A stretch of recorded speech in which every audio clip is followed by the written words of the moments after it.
Hey guys, how's it going? This is Caleb here today with just the first episode of a new series I'll be working on called Not Let's Build, Not Let's Play, but rather Let's Learn.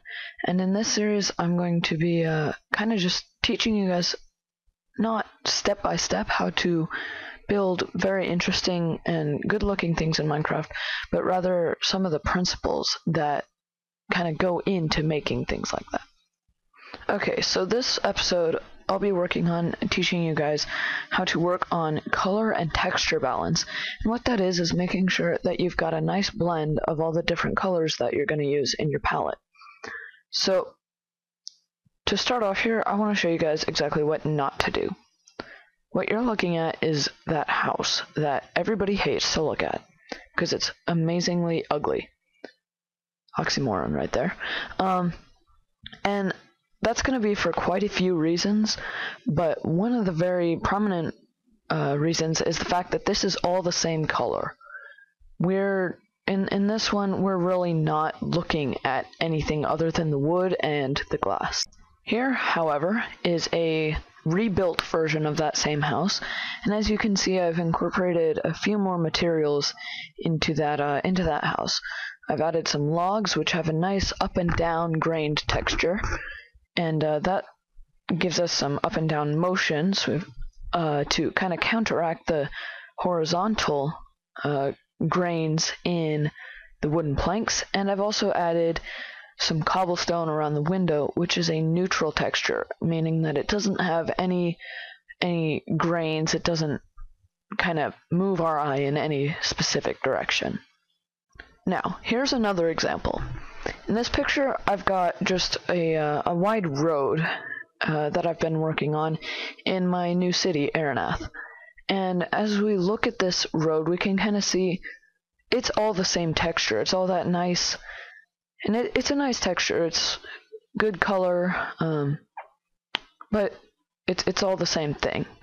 And it gets kind of bland and boring to look at, and like I said before, it's got too much of that one texture, and using texture balance requires that you have other textures kind of mixed in there, and that's going to make your build a lot more dynamic.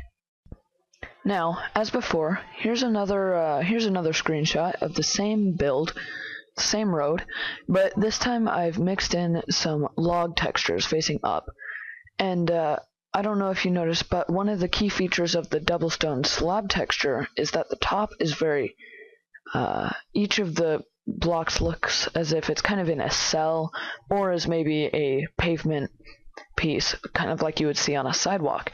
And the log has a similar feature to it when it's facing up. It's just got the concentric circles, and those kind of draw the viewer into the center of it, but it's kind of another cell shaded. It's another little cell. It's contained within itself, and so that kind of fits the theme of the other textures, while providing some other colors and making the road as a whole much more interesting to look at. Here's another picture.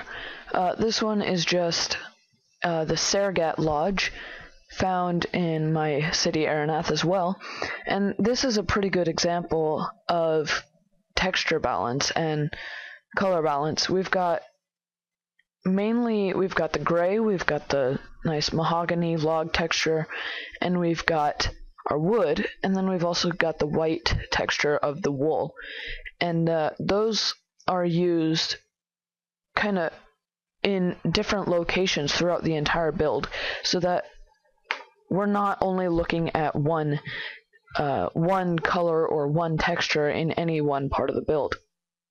Now the exception obviously is the better part of the roof. Better part of the roof is kind of devoid of any other colors besides the planks, except for, on the outline, and then again on the top. But point of this whole thing being, this build here is going to mix its colors throughout the whole thing, and is consequently going to look a lot better. Now, this build obviously looks better than our little box house that everybody hates that I showed you guys before, and that's going to be for a lot of different reasons beyond just the color balance. But, you know, that's what we're starting to work on, and I'll teach you guys some more things in the future so you can build like this as well.